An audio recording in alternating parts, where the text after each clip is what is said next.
Bonjour et bienvenue dans le bulletin d'actualité Cruise Forever de cette semaine, daté du 15 juillet 2025. Je suis votre présentateur, ici pour vous apporter les développements les plus importants de l'industrie de la croisière, spécialement pour notre public d'Europe de l'Ouest. Voici 5 points forts en bref. Un navire de Royal Caribbean a dû faire marche arrière vers le port à cause d'une panne hydraulique. Le Norvégien Prima a été dérouté en raison de la congestion portuaire. Le Star of the Seas a rejoint la flotte. Le Carnival Liberty est revenu après innovation. Et un tribunal a bloqué la limitation des croisières imposées par la mer. Le Serenade of the Seas de Royal Caribbean est retourné à Vancouver seulement 2 heures après l'avoir quitté le port le 6 juillet pour sa croisière de cette nuit dans l'Inside Passage, des passagers ayant signalé des problèmes de moteur alors que le navire approchait de First Narrow. Les ingénieurs ont travaillé avec des techniciens à terre pour diagnostiquer une panne de la pompe à huile de carburant et un nouvel itinéraire a été établi, incluant une journée supplémentaire à Sitka, en Alaska, permettant aux passagers de profiter de visites d'idées de Biassy en compensation de la perturbation.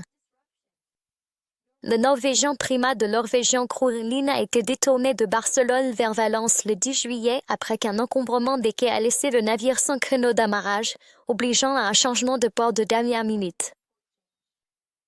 Les passagers ont débarqué sur un barbecue sur le pont sur le thème de la paella et une représentation de danse folklorique valencienne, tandis que l'équipe des excursions du navire a organisé des navettes gratuites et des visites d'idées de la Cité des Arts et des Sciences en remplacement des escales initialement prévues. Royal Caribbean a pris les raisons du Star of the Seas chez Meyer Turku le 12 juillet, marquant la remise officielle du navire de 247 000 tonnes brutes à son nouveau propriétaire. Les caractéristiques du navire incluent un complexe barbecue sur 3 ponts, des suites avec balcon panoramique en réalité virtuelle, 6 toboggans aquatiques à grande vitesse et une piscine à débordement s'étendant sur la poupe, le tout célébré par des invités VIP avec un toast au champagne et un feu d'artifice au-dessus de la mer Baltique. Le Carnival Liberty de Carnival Cruise Line a terminé une rénovation de 14 jours en cale sèche à la Nouvelle-Orléans, ressortant avec des cabanes de club de plage privées, un complexe aquatique sur 3 niveaux, des fenêtres panoramiques à verre intelligent dans les cabines et des ponts promenades éclairés par LED. Les responsables du port de Nola ont organisé une cérémonie d'inauguration avec coupure de ruban sur le pont arrière du navire. Les premiers invités ont apprécié des stands de dégustation animés par des chefs, présentant les 2 nouveaux restaurants de spécialité du navire. Un tribunal administratif de Nice a annulé l'arrêté du maire Christian Estrosi limitant à 5 le nombre d'escales de croisière par jour, donnant raison au recours du préfet Laurent Attia au motif de la prééminence maritime de l'État. Les escales prévues jusqu'en août restent inchangées et les offices de tourisme locaux se réunissent désormais avec les autorités portuaires pour élaborer un plan de gestion de la capacité à long terme. Sur le Norwegian Riva, la toute dernière construction de Norwegian Cruise Line, le spectacle principal a été reporté après qu'une répétition technique ait débordé, laissant les installations d'éclairage inachevées. À la place, les passagers ont été conviés à un comédie club SMR animé par le directeur de l'animation du navire, ont profité de cocktails offerts et ont reçu dans leur cabine des notifications promettant un véritable spectacle de style Broadway d'ici les croisières de septembre. Le Norvégien Star de Norwegian Cruise Line a établi sa pleine propulsion en moins de 6 heures après la détection d'une panne du contrôle de poussée tribord le 10 juillet, les ingénieurs ayant inspecté les arbres Bélis toute la nuit. Les passagers ont eu droit à un brunch offert, organisé par la capitaine Martha Svensson, ainsi qu'à un concert acoustique en direct dans l'atrium pour compenser le retard de l'itinéraire. Le Lartania de Phoenix Rising a été frappé par une épidémie de norovirus le 5 juillet, après son départ de Bremerhaven, entraînant 197 cas positifs parmi les passagers ayant mangé au bar à salade en libre-service. Le médecin-chef par intérim de Vestri, Alvar Angelsen, a signalé qu'aucun cas IM avait été recensé à terre et un médecin ainsi qu'une infirmière du service arctique guide de Trom sont montés à bord du navire pour renforcer l'équipe médicale alors qu'il poursuivait ses escales à Ambelsen, Géranger et Silteberden. Un autre navire de Norwegian Cruise Line a connu une panne de générateur le 9 juillet, plongeant temporairement les espaces publics dans l'obscurité jusqu'à ce que les générateurs diesel de secours rétablissent l'alimentation essentielle. Des remorqueurs ont escorté le navire jusqu'à Gibraltar pour des réparations, où des techniciens ont remplacé un régulateur de tension défectueux et connecté le navire à l'alimentation électrique afin de maintenir les services hôteliers, tandis que les passagers concernés ont reçu des crédits à bord et des réductions sur de futures croisières. Le Carnival Horizon a effectué sa première escale à Célébration qui est le 11 juillet, dévoilant des pavillons de plage écologiques construits en bois récupéré et des voiturettes de golf solaire pour le transfert des passagers. Des guides naturalistes sur place vont organiser des excursions de snorkeling sur les récifs coralliens et des bains de thé au coucher du soleil sur la plage, mettant en avant des fruits de mer de pêche locale. Les VIP présents à la cérémonie d'inauguration ont profité de dégustations de rhum et de concerts de style drum en direct. Une alerte concernant une arnaque au taxi à Mykonos a poussé plusieurs compagnies de croisière à distribuer des bons de transfert officiels aux passagers à leur arrivée, lesquels étaient ensuite escortés par le personnel jusqu'aux stations de taxis agréées.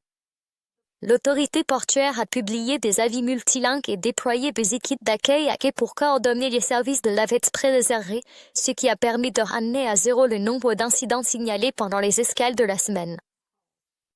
La politique de divertissement familial de Carnival Cruise Line, qui limite ses performances de hip-hop, a suscité un débat à bord, poussant la direction à organiser des réunions publiques avec les passagers et à lancer un sondage « Choisissez votre ambiance » dans l'application, lequel a révélé que 62% des participants étaient favorables à une offre musicale plus diversifiée. La compagnie a réagi en ajoutant des sessions de DJ hip-hop en rotation dans le salon de l'Atrium et en envoyant des résumés actualisés des animations aux agents de voyage pour les prochaines réservations. Plusieurs livraisons de nouveaux navires ont connu des retards techniques qui ont entraîné l'annulation des premières croisières, des analyses approfondies ayant révélé des problèmes avec les systèmes automatisés de passerelles et les logiciels de contrôle du ballast. Les compagnies de croisière ont proposé des remboursements complets, des réservations sur des navires jumeaux et des bons pour des journées supplémentaires à terre, tandis que des essais en mer prolongés étaient programmés avant le retour des navires en service complet. Les menus des concessions de célébration Tees Island proposent désormais des beignets de conch fait maison, des tacos de Laima Larsi, un ceviche vegan au jacquis et des plats du chef en rotation mettant en valeur les produits agricoles locaux. Deux étiquettes nutritionnelles accompagnent chaque plat et de nouveaux forfaits de restauration à terre peuvent être réservés via des conseillers en voyage qui constatent un fort engouement pour les expériences culinaires à thème. Aidea Cruises a annulé sa saison au Moyen-Orient et a redéployé 4 navires sur des itinéraires en Baltique et en Méditerranée, avec désormais des escales à Malte, Barcelone et dans les îles grecques. Les passagers concernés par ce changement ont reçu un remboursement complet ou des options de nouvelles réservations et la compagnie a élargi les excursions à terre dans les ports d'automne pour inclure des circuits de dégustation de vin et des visites de sites archéologiques. La Spanglish Party Cruise de Carnival à bord du Carnival Vista a mis en avant les meilleurs danseurs de salsa, des groupes de fusion latine en live, des ateliers de danse animés par la célèbre chorégraphe Sofia Reyes, ainsi qu'un concours de danse sur le pool piscine jugé par le DJ Ramon Cruz. Une compétition via application a enregistré une participation de 85% des passagers, poussant Carnival à annoncer son intention d'introduire ce thème sur d'autres navires la saison prochaine. Le Star of the Seas de Royal Caribbean a contourné son escale prévue à Cadiz le 9 juillet en raison de troubles sociaux parmi les travailleurs portuaires, remplaçant l'arrêt par des forfaits d'excursion à terre à Malaga et Gibraltar comprenant des masterclass de flamenco, des dégustations de tartes à la crème et des visites guidées en tramway historique. Les passagers ont reçu des crédits à bord et des bons d'excursion imprimés, et une enquête menée après l'escale a révélé un taux de satisfaction de 92%. Un grand port d'attache européen a renforcé la sécurité estivale avec des scanners d'embarquement RFIB, des équipes cynophiles pour les bagages, des patrouilles à crue et une couverture CCTV élargie, tandis que les créneaux d'embarquement étaient questionnés pour limiter l'affluence dans le terminal portuaire. Des exercices conjoints d'intervention d'urgence avec la police municipale et les brigades de pompiers du port ont permis de tester les protocoles d'évacuation des passagers avant la haute saison. Un paquebot immobilisé a profité de ces 2 jours de retard au port pour proposer des cours de cuisine immersifs animés par des chefs formés au Michelin, des visites de la ville prolongées menées par des guides locaux, ainsi que des ateliers culturels sur l'artisanat régional.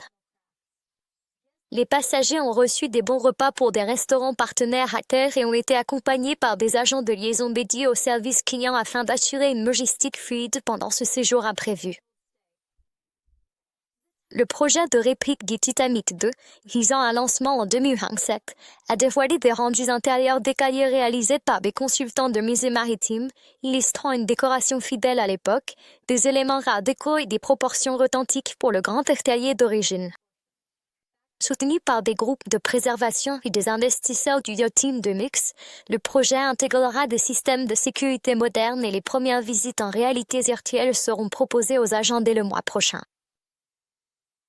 Virgin Voyages a confirmé que Sir Richard Branson, aux côtés de la Société mondiale de capital investissement Equinox Capital et du partenaire en hôtellerie de luxe Aurelia Investissement, détiennent conjointement la marque de croisière réservée aux adultes. Les 2 premiers navires de la compagnie sont équipés de systèmes de propulsion hybride, de stations de traitement des eaux usées de pointe et d'une programmation musicale façon festival, sélectionnée par des influenceurs du secteur. Celebrity Cruise est passé cette semaine à des billets d'excursion à terre entièrement numériques, éliminant ainsi 30 000 bons papiers par croisière et intégrant un scan de QR code dans son application. Des bornes de secours dans chaque port et une formation ciblée du personnel ont permis de garantir que les passagers n'ont rencontré aucun retard lors du scan et les opérateurs d'excursion signalaient des embarquements 20% plus rapides. Explora Journée a célébré 3 étapes importantes dans les chantiers navals méditerranéens, la découpe de l'acier de l'Exploré 1, la mise à l'eau de la coque de l'Exploré 2 et la mise à flot de l'Exploré 3 au chantier de Fincantieri à Monfalcone, en Italie. Les dirigeants et les ouvriers du chantier naval ont célébré les étapes franchies en matière d'acier durable et l'installation de systèmes de carburant à faible teneur en soufre, tandis que les commandes de 2 navires supplémentaires restent prévues pour livraison en 2026. MSC Croisières a annoncé son programme BT 2027 aux États-Unis, ajoutant Tampa et Jacksonville comme port d'attache pour des itinéraires dans les Caraïbes, au Bermudes et en Nouvelle-Angleterre, qui inclut de nouveaux forfaits hôteliers avant et après croisière. Les passagers des suites Yacht Club bénéficient d'un service de majordome dédié et d'un accès exclusif au salon, tandis qu'une série de roadshows dans les grandes villes européennes a déjà affiché complet pour ses sessions de formation destinées aux agents. Windstar Cruise exploitera le Wind Spirit lors de son programme hivernal 2026-27 aux îles Canaries, proposant des randonnées guidées sur les crêtes volcaniques, des dégustations de vin dans les vignobles de La Palma, ainsi que des séances d'observation des étoiles chaque soir avec des astronomes à bord. Les clients qui réservent le taux bénéficient de soins spa offerts et de bons pour des repas dans des restaurants spécialisés, tandis que la compagnie met en avant les pratiques durables de ses petits navires dans ses campagnes de marketing en Europe. Norwegian Cruise Holdings tiendra sa conférence téléphonique sur les résultats du 2e trimestre 2025 le 17 juillet, au cours de laquelle le PDG Harry Sommer et les directeurs de la stratégie David Herrera discuteront des performances revenues, des tendances de remplissage, des résultats de la couverture carburant et des dépenses d'investissement. La diffusion en direct comprendra une session de questions-réponses avec les investisseurs et une transcription sera publiée par la suite sur le site web de NCLH. Il est rappelé aux conseillers en voyage de vérifier que les clients possèdent des passeports et des visas valides, remplissent les formulaires de déclaration de santé requis et disposent d'une assurance voyage complète. Les conseillers devraient encourager le téléchargement de l'application de la compagnie de croisière pour un embarquement sans accroc, la réservation d'excursions à terre, la remise des cartes d'embarquement et adapter les listes de bagages en fonction du climat régional et des codes vestimentaires des restaurants spécialisés. Les travaux ont débuté semaine sur le terminal de Royal Caribbean à Port-Miami, avec des auvents à panneaux solaires, récupération des eaux de pluie, recharge pour véhicules électriques et toits végétalisés. Ce projet en plusieurs phases doublera la capacité d'accueil de navires de classe Oasis et inclura des salons vitrés, des bornes d'information numérique, ainsi qu'un parking à plusieurs niveaux avec accès direct au terminal. La marque Mindshift a commandé 2 navires supplémentaires de classe Eco d'une capacité de 3000 passagers auprès de Meyer Turku pour des livraisons prévues en 2028 et 2029. Chacun doté d'une propulsion hybride électrique, d'améliorations avancées du traitement des eaux usées, d'intérieurs minimalistes scandinaves, de spas bien-être dédiés et de restaurants proposant une cuisine du terroir. Les promotions de réservation anticipée incluent des crédits à bord et de surclassements gratuits ensuite pour les agents européens. Dream Cruise s'est associé aux autorités portuaires thaïlandaises pour un exercice de sécurité multi-agence imposé par la SEVA à bord du Jean King Dream, testant les procédures de lutte contre l'incendie, les évacuations vers les points de rassemblement et les protocoles d'évacuation médicale à l'aide d'une plateforme de commandement numérique intégrée. Plus de 200 membres d'équipage et responsables portuaires de l'AM Chabang collaboraient lors de scénarios en conditions réelles, ce qui a conduit à des recommandations pour organiser des exercices trimestriels sur l'ensemble de la flotte asiatique. Le programme Culinary Journée d'Azamara associe désormais des ateliers de cuisine à bord, animés par la chef étoilée Michelin Claudia Guajardo, à des excursions à terre dans des vignobles et domaines oléicoles Gustry. Les invités dégustent des créations de risotto à la truffe lors d'un atelier pratiquant de participer à des dîners de gala exclusifs, Taste of l'Adriatique, mettant à l'honneur des fruits de mer locaux et des accords mers régionaux. Marella a annoncé sa première mini-croisière hivernale sur le thème de la musique au départ de Palma, prévue pour janvier 2026, avec des concerts en direct de groupes de jazz, des spectacles de cabaret et des soirées lounge chantées dans une nouvelle salle de musique de 500 places. Les détenteurs de billets VIP bénéficient d'un accès aux cruises, de menus dégustation thématiques élaborés par des chefs régionaux, ainsi que des visites d'idées de studios d'enregistrement et de salles de concert lors des escales. Le navire d'expédition Boutique d'Arvoya a effectué sa première escale à la baie de Souda, avec une cérémonie de plantation d'oliviers présidée par la directrice du port, Marina Papadopoulou, et une démonstration de danse crétoise.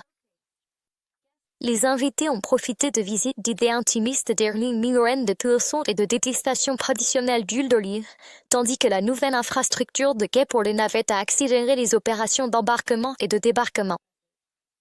Miniworld River Cruise s'est associé à la marque de lingerie Lania pour lancer sa première croisière sur le Rhin réservée aux femmes à bord du LKS Paradiso, proposant des séminaires quotidiens sur le leadership animés par des dirigeantes, des séances de yoga sur le pont et des soins spa, ainsi qu'une décoration de cabines thématiques. Les excursions à terre incluent des visites d'idées de musées consacrés à l'histoire des femmes à Mayence et à Coblence, et des cabines à occupation individuelle ont été préalablement mises à disposition pour garantir un équilibre dans la composition des groupes. Aidea Cruise a présenté ses festivals d'art floraux Super Bloom et Gutschke à bord de l'Eda Prima et de l'Eda Tanza, proposant des ateliers pratiques d'art floral animés par l'artiste Sabine Lang, des cours de création de parfums et des concerts orchestraux dans l'atrium. Les itinéraires des ports incluent des visites de jardins à Hambourg, Kiel et Rotterdam, et les forfaits suites sur le thème des festivals comprennent des souvenirs de créateurs ainsi que des visites en coulisses des ateliers. Ambassador Cruise Line a signé un contrat avec le designer de boutique Ardine plus Retail pour réaménager les espaces commerciaux de place Renaissance à bord de l'Ambition et de l'Ambiance, en ajoutant des présentoirs numériques modulaires, des collections de bijoux sur mesure et des lignes de vêtements de villégiature. Une visite virtuelle guidée par un conseiller commercial a présenté le design de l'événement de lancement éphémère et des modules de formation pour le personnel de vente multilingue des croisières seront déployés le mois prochain. La deuxième escale de célébration du Carnival Vista, le 12 juillet, a mis en avant des performances de raidés sur la plage par le groupe ILEXE, des structures gonflables de toboggan aquatiques la marée au large, des cérémonies de style drum animées par des artisans locaux, des excursions guidées en kayak sur le lagon, et un rituel d'accueil au coquillage de conque. Toutes les réservations de pavillons de plage se sont vendues en quelques heures, poussant Carnival à envisager d'ajouter de nouvelles cabanes pour les croisières de janvier. La communauté des croisières a pleuré cette semaine le journaliste vétéran Mike Inman, alors que les compagnies et les publications ont annoncé une cérémonie commémorative en septembre au musée maritime de Londres et le changement de nom du Cruise Media Award annuel en son honneur. L'héritage d'Inman se poursuit à travers un fonds de mentorat qu'il a créé pour les journalistes maritimes émergents et des bourses annuelles à l'International Maritime Press Guild. Red. Ocean Cruise Lines a enregistré une augmentation de son chiffre d'affaires de 12% et une hausse de son EBITDA de 4% au deuxième trimestre 2025, grâce à un taux d'occupation de 93% sur les déploiements de navires de charme comme Balmoral et Borealis. La compagnie a déclaré un dissident intermédiaire, dévoilé de nouveaux itinéraires vers l'Islande et la Baltique pour 2026 et programmé une tournée d'investisseurs à Paris, Amsterdam et Barcelone. Mais nouveau venu dans la croisière fluviale, Spirant a vu le Moselle être baptisé à Trèves le 10 juillet par le maire Marcus Gloll, avant d'entamer son voyage inaugural sur la Moselle. Le navire propose des salons panoramiques avec des baies vitrées du sol au plafond, des dégustations de Riesling parfumé lors de la cérémonie de bénédiction du vin, ainsi que des conférences à bord sur la viticulture romaine animées par l'historienne Dr. Lena Fischer. Seabourn a lancé cette semaine sa promotion Sailing to Savings, offrant jusqu'à $600 de crédit suite sur certaines croisières en Méditerranée et dans les Caraïbes, mais avec un crédit supplémentaire de $200 pour les réservations anticipées effectuées via des conseillers en voyage certifiés. Les agents bénéficient de commissions majorées sur les options supplémentaires telles que les dîners privés et les retraites spa, et les tableaux de bord de réservation permettent de suivre en temps réel l'engouement et la disponibilité des cabines. Royal Caribbean a annoncé que son spectacle Cookout Manta, qui mêle percussions coréennes traditionnelles et acrobatie culinaire, fera ce début à bord des nouveaux navires de la classe Star en septembre, avec des adaptations scéniques perfectionnées lors des essais en verre afin de garantir une visibilité parfaite depuis chaque temps. Les billets seront mis en vente via l'application RCCL et les préventes pour les passagers ensuite incluent des places VIP ainsi que des rencontres en coulisses avec la troupe du spectacle. Une enquête menée par Urkigritem a révélé que 70% des croisiéristes britanniques recherchent des expériences culinaires locales authentiques lorsqu'ils voyagent, ce qui a poussé la compagnie à proposer des dégustations de chefs autochtones à bord ainsi que des démonstrations culinaires en direct sur sa flotte d'expéditions polaires. Les menus proposés varieront selon la région et la saison, et les agents peuvent désormais réserver des forfaits explorateurs culinaires incluant des bons pour des repas à cœur dans des restaurants partenaires. Le programme de vin mousseux Bubbles Axi de Hollande américain a obtenu les meilleures notes de la part des amateurs de vin, ce qui a conduit à des dégustations de champagne et d'huîtres sur tous les navires de la classe Vista et à des masterclass de dégustation à la vedette animées par des sommeliers chevronnés. Le déploiement à l'échelle de la flotte comprendra des kiosques de dégustation interactifs et de séminaires virtuels d'association de vins accessibles via l'application HL. Fred. La flotte Aurora Dolcen a supprimé les suppléments individuels pour la saison 2025/26 en prenant une augmentation de 15% des réservations en solo et des événements de mixage social dédiés comme les cocktails et les mixeurs pour voyageurs en solo. Les commissions des conseillers en voyage ont été temporairement augmentées pour soutenir l'adoption et l'initiative devrait s'étendre à la saison baltique d'automne. Carnival Corporation a fait ses adieux à l'exécutif Bill Burke après 25 ans de service, commémorant son mandat par une table ronde réunissant des dirigeants passés et présents de Carnival ainsi que de croisières festives à bord du Carnival Vista. Une plaque en bronze honorant les initiatives de Burke en matière de développement durable a été dévoilée au Carnival House à Miami alors que l'entreprise entame la recherche de son successeur. Le Bellissima de MSC Croisière a été nommé meilleur navire de croisière d'Asie ce mois-ci par les Asia Cruise Awards pour ses spectacles multimédia dans l'atrium, ses installations LED sur le pont et ses systèmes avancés de récupération de chaleur perdue. MSC a organisé des événements festifs au Marina Bay Sands de Singapour et a lancé les meilleures offres promotionnelles d'Asie pour tous les navires déployés dans la région. NXP a lancé cette semaine de nouvelles fonctionnalités pour son logiciel de gestion des coûts portuaires, incluant des flux en temps réel sur la disponibilité des postes à quai, des algorithmes d'optimisation pilotés par l'IA et des tableaux de bord mobiles accessibles sur tablette depuis le quai.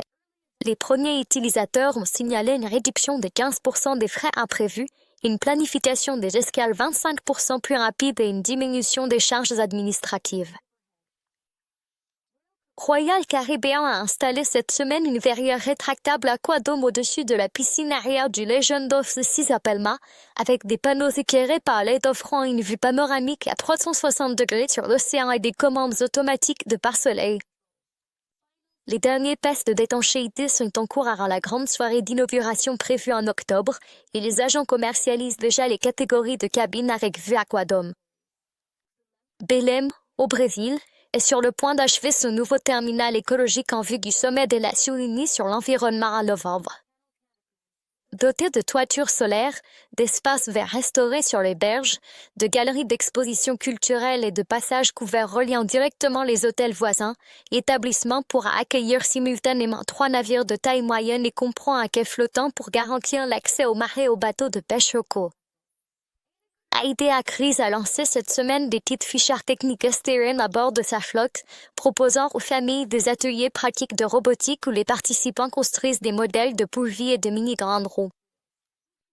Des concours hebdomadaires à bord récompensent les meilleures créations et des modules d'ingénierie avancés seront lancés en 2026 en même temps que des ateliers de codage animés par des partenaires.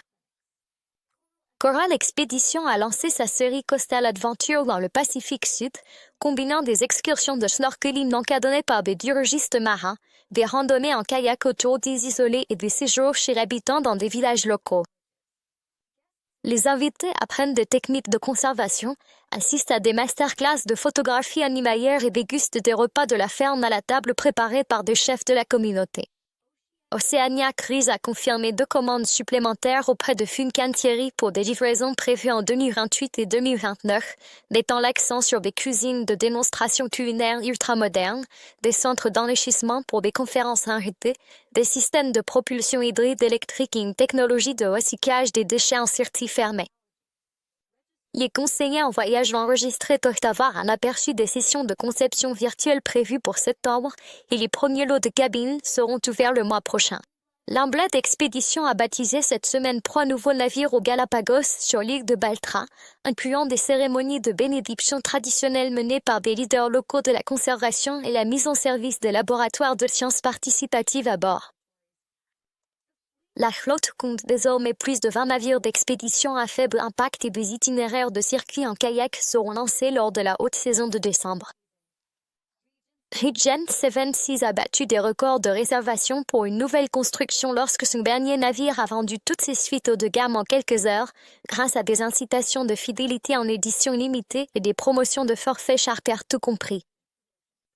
Les catégories avec terrasse privée et suite bien-être ont représenté 60% des réservations, atteignant un taux de satisfaction client de 95% lors des enquêtes pré-lancement. Le Norvégien Breakaway et le Norvégien Prima échangeront leur port d'attache cet automne, le Breakaway se repositionnant à Barcelone pour des boucles en Méditerranée et le Prima se déplaçant à Southampton pour des croisières autour des îles britanniques, afin d'optimiser l'utilisation de la flotte et de réduire les coûteux transits de repositionnement. Les itinéraires mis à jour incluent de nouvelles croisières thématiques telles que Château côtier d'Angleterre, Coucher de soleil de la Méditerranée, avec des menus d'excursion à terre enrichis. Le nouvel indice mondial des navires de croisière a été lancé cette semaine, classant plus de 500 navires dans le monde selon leur taille, leur âge et leur performance environnementale, en utilisant les données de suivi AIS et celles des sociétés de classification. Des tableaux de bord interactifs permettent aux conseillers de filtrer selon les scores d'empreinte carbone, les indicateurs de satisfaction des passagers et la popularité des itinéraires, avec un flux API hebdomadaire disponible pour une intégration dans les plateformes CRM. Merci de nous avoir rejoints pour ce rapport hebdomadaire complet de Cruise Forever. Nous espérons que ces mises à jour vous tiennent informés et vous aident à conseiller vos clients ou à planifier votre prochaine croisière. Si vous avez apprécié l'épisode d'aujourd'hui, abonnez-vous à notre chaîne YouTube et cliquez sur la cloche pour ne jamais manquer nos mises à jour hebdomadaires. Bon vent et mer calme jusqu'à la prochaine fois.